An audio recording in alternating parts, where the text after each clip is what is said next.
Salama, peuple de Dieu, soyez bénis abondamment. Une fois encore, nous voici rassemblés dans notre réma du matin. Le réma du matin, comme j'aime souvent le dire, c'est un rendez-vous divin où le Père vient nous rencontrer face à face. Il vient nous rencontrer, comme j'aime le dire, pour nous communiquer une puissance, nous communiquer sa vie. Nous sommes toujours dans ce passage de 1 Samuel 17, où il y a la guerre entre les Philistins et le peuple d'Israël, le peuple d'Israël. 1 Samuel 17, à partir du verset 17, on dit ceci. C'est le père qui envoie David pour aller voir l'état de ses frères dans le combat. Tu vas les trouver avec Saül, toute l'armée d'Israël. Ils sont dans la vallée du Térébeth, en train de faire la guerre aux Philistins. Les jours suivants, David se lève tôt le matin. Comme son père, Jessé lui a dit, il arrive au camp d'Israël, du Soléné. À ce moment-là, l'armée d'Israël se prépare pour le combat et les soldats poussent les cris de guerre.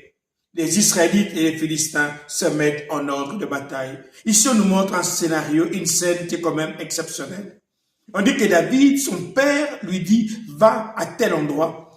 Tes frères sont là-bas, ils sont en train de faire la guerre aux Philistins. David arrive. D'abord, la première chose, il se lève tôt le matin. Beaucoup de gens croient que la victoire de David, c'est parce qu'il a jeté une pierre simplement sur Goliath et Goliath était tombé. Mais bien aimé, tout a commencé avant le lever de la pierre. Il faut connaître la pierre.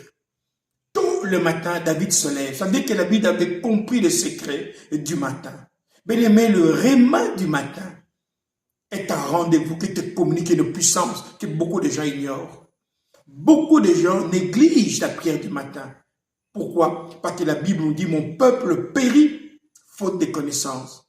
La connaissance, mon frère, ma soeur, te libère. Vous connaîtrez la vérité et vous serez libérés. La libération de David avait déjà commencé parce que David avait compris le secret du parfum. David s'est levé le matin très tôt et il se met en mouvement. Mon frère, ma soeur, mets-toi en mouvement avec la présence de Dieu chaque matin. Et tu vivras le règne de Dieu. Mets-toi en mouvement chaque matin avec la présence du Père et tu vivras la victoire de Dieu. Le réma du matin t'assure la victoire. Quand on demande aux gens de se lever le matin, c'est parce qu'il y a un sacrifice qui est fait. Offrez-vous comme des sacrifices vivants. Lorsqu'on parle de sacrifices, on parle de douleur, on parle de souffrance. C'est pas facile de se réveiller le matin parce que le monde des ténèbres travaille encore à ces heures-là. Parce qu'il fait encore nuit et ils veulent t'empêcher de te réveiller. Mais quand toi, tu décides de quitter ton lit et d'aller dans la présence du Père, tu es déjà en train de lancer un défi au monde des ténèbres et le Père le voit. Et quand le Père voit ça, le Père s'approche de toi.